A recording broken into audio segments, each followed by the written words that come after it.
This recent market sell-off has millions of Americans shielding their eyes, shuddering in fear what it means for their retirement. Yahoo Finance contributor Kerry Hannon here with the bottom line for your 401k, your IRA. Scary times, Kerry.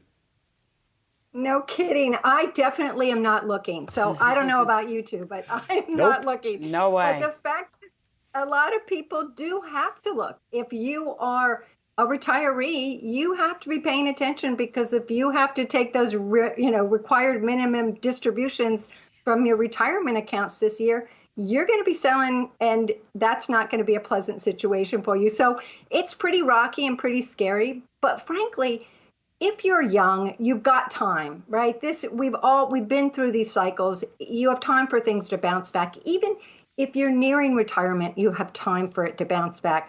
But it's pretty scary, these massive drops, though, that have really, alarmed people. And because we had such big buildups last year, to be honest with you. And so it's kind of almost like giving money. You're going back to where we were in a way. But it is startling for people to see their accounts drop 20%.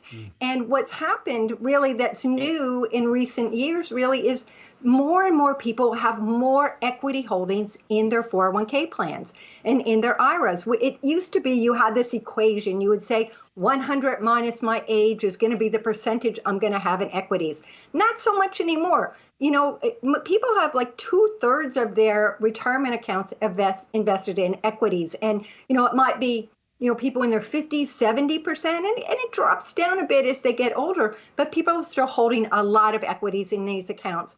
And I must say, just a caveat to that is it's not necessarily a bad thing, because with longevity, we're living longer lives. You need that stock to give it that bump, that equity boost that we can get extra growth, but you have to be patient and you have to be willing to take that risk. Well, Kerry, is there a way to protect your 401k from volatility, from losses like we saw the past couple of weeks?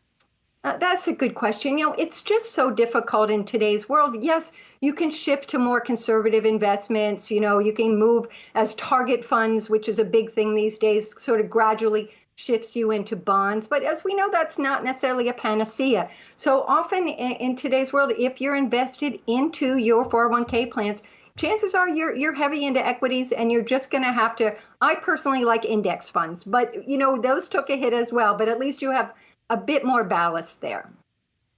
And you save on and you can save on costs and fees in many ways. So. Well, and speaking of sort of trying to make up for some of these costs, we did see this study by HealthView Services that says millennials, if you're, say, a 35-year-old earning about $100,000 a year, that you're going to see a 20% lifetime reduction in Social Security benefits. You'd have to save an inflation-adjusted $33 a week over the course of your career to make up for that. What should millennials be thinking right now in terms of what they might have to do to make up that difference? Thank you for bringing that one up, because that is really a very real possibility. I mean, if things don't change by 2035, we're going to see that, 20% dip in what the retirement community can expect from their Social Security benefit as those millennials move into the system. The fact of the matter, it's pure population. We don't have the younger workers coming up to support the growing number of retirees. Something's got to happen. And, they're talking about, okay, well, this is one thing, we might increase the retirement age to 69 from 67. But you know what? All that's really doing is kicking it down the road. Millennials will still have less in terms of their benefit from Social Security. So, here's the thing. Pay attention right now. Start saving a little bit more. I think that's the best advice we can give. So then if you're someone who's perhaps not right at retirement, but you're sort of looking ahead, you're seeing what's happening and you're seeing down the road, you might have to have that makeup of 20% there.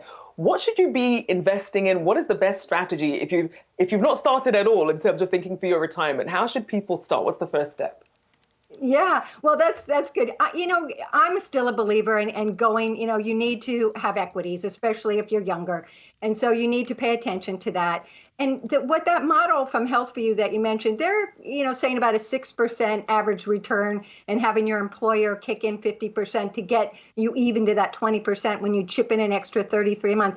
What I like to say is just bump up. If you can be setting aside 15% of your income into retirement account, that's probably a good number. And so when you're younger, it's hard to say, I can't possibly live without that if you're not earning a lot, but you can automatically adjust that up each year. Most employers allow you to do that. And I really encourage people to do that, and definitely put as much into your retirement account as you need to get your employer match. I mean, employers are actually right now, they're even upping their matching benefits to sort of attract new workers. So that's getting to be better. And those are really the best ways to start, but do not ignore it. Make sure you do something.